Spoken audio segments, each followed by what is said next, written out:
In the world of structural engineering, beam design holds a crucial role.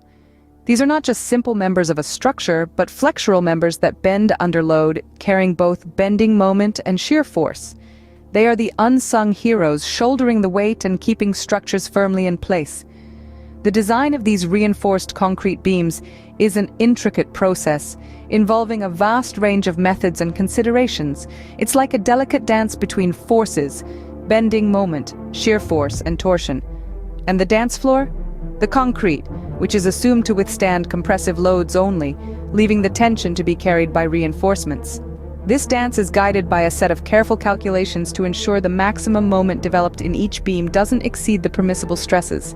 Understanding the process of beam design is key to creating safe, effective structures. Now, let's dive into the process of beam design. This process is all about understanding how beams respond to loads and how we can design them to withstand these forces. The first thing to understand is that moments are generated when external loads are applied. These moments are forces that cause the beam to bend, and the maximum moment that a beam can handle varies depending on the support conditions and loading combinations. We denote this maximum moment as M, which can also be referred to as the unfactored moment, service moment, or working moment. Next, we need to factor in external moments. To do this, we multiply the working moment by 1.5, giving us our factored external moment, denoted as mu. This is the moment for which we design our beams. But what does this mean in practice? Well, we need to ensure that the beam can resist the bending caused by this moment.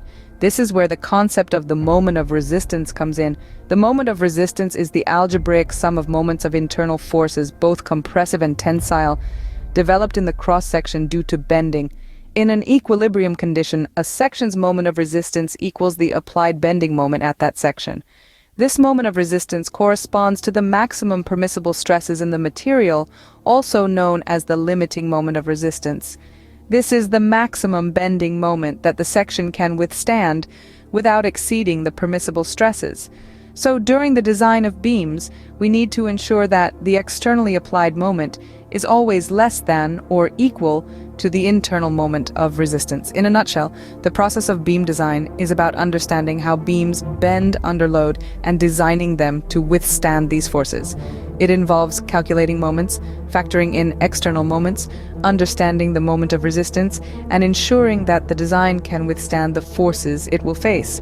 By following this process, engineers can ensure that a beam is designed to withstand the forces it will face. There are several key steps involved in the design of a beam. The first step is to calculate the intensity of the load projected to act on the beam. This involves adding up the transferable loads expected to act upon the beam and determining the clear span of the beam using the provided drawings. The second step is to determine the effective span of the beam. The effective span varies depending on whether the beam is simply supported, a cantilever, or part of a continuous structure. For a simply supported beam, the effective span is the lesser of the clear span plus the beam or slab's effective depth, or the distance between the supports. For a cantilever beam, the effective span is the overhang length plus half the effective depth, unless it forms the end of a continuous beam, where the length up to the center of support is taken. For continuous beams, the calculation of the effective span depends on the width of the supports.